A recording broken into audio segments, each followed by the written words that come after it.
না, দুনিয়ার কোন মানুষ এই মৃত ব্যক্তি আর্তনা শুনে না।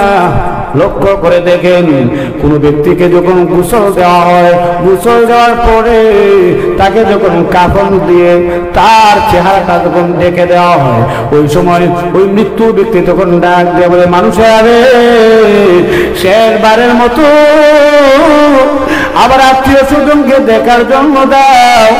মানুষের আরে আমার সন্তানকে একবার দেখার জন্য দাও। ও মানুষ, আমার বিবিকে একবার দেখার জন্য দাও। ও মানুষেরা, আমার স্বামীকে একবার দেখার জন্য দাও। আমার আদরের স্ত্রীকে একবার দেখার জন্য দাও। আমার আদরের সন্তানকে একবার দেখার জন্য দাও। এইভাবে আর্তনাদ করতে থাকি। লক্ষ্য করে দেখুন, সন্তান যদি মারা যায়, সন্তান মারা যাওয়ার পরে তখন ডাক দিয়ে বলে, মানুষের আরে শেষবারের মতো আবার আত্মীয় স্বজনকে দেখার জন্য দাও। আমার আব্বা জানকে একবার দেখার জন্য দাও।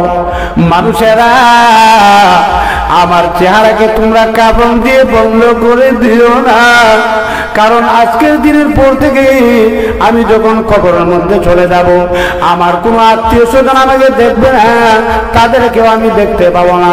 মানুষেরা রে, ভাগ্য করে আমি তো এই মুহূর্তের মধ্যে জাহান্নাম ছাড়া আমার কোনো উপায় নাই।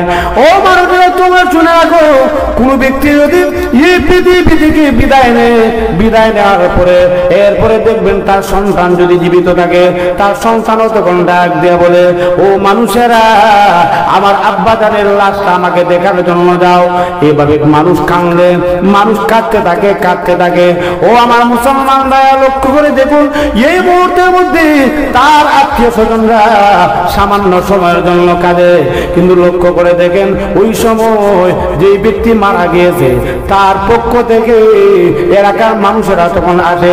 এলাকার মানুষেরা এসে সান্ত্বনা দিয়ে বলে, ও পরিবারের লোকেরা, ও আব্দুল্লাহর পরিবারের লোকেরা, ও আব্দুর রহমানের পরিবারের লোকেরা, আব্দুর রহমানের জন্য আর খেতে লাভ নেই, আব্দুল্লাহর জন্য আর খেতে লাভ নেই। আব্দুল্লাহর পরিবারের লোকেরা রে, তার জন্য আর খেতো না, তার জন্য এবার নামাজ পড়ে দোয়া করতে থাকো, কুরআন তেলাওয়াত করে দোয়া করতে থাকো।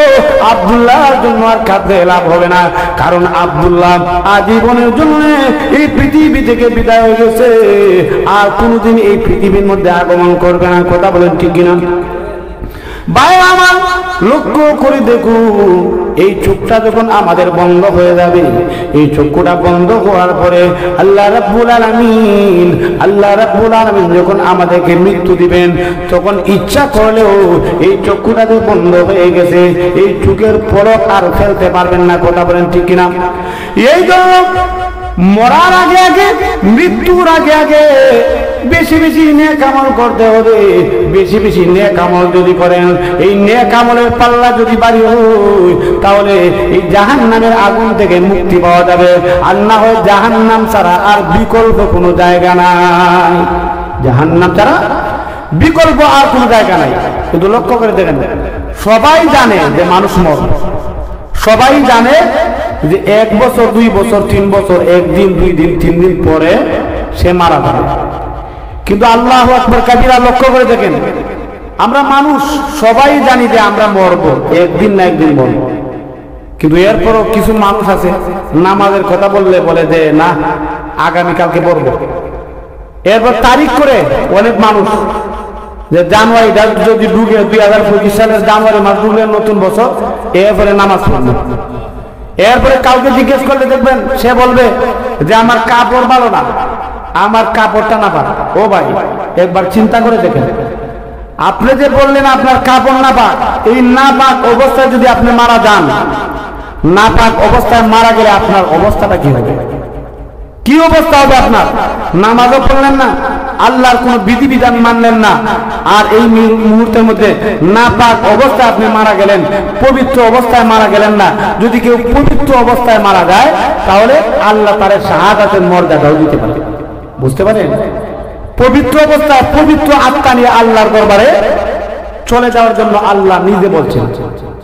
আল্লাহ কোরআনের মধ্যে বলেন, ইল্লা মান আতাল্লাহ বিকলবিন সালিম। আল্লাহ বলেন ইয়াউমা লা ইয়ানফাউ মালু ওয়ালা বানুন।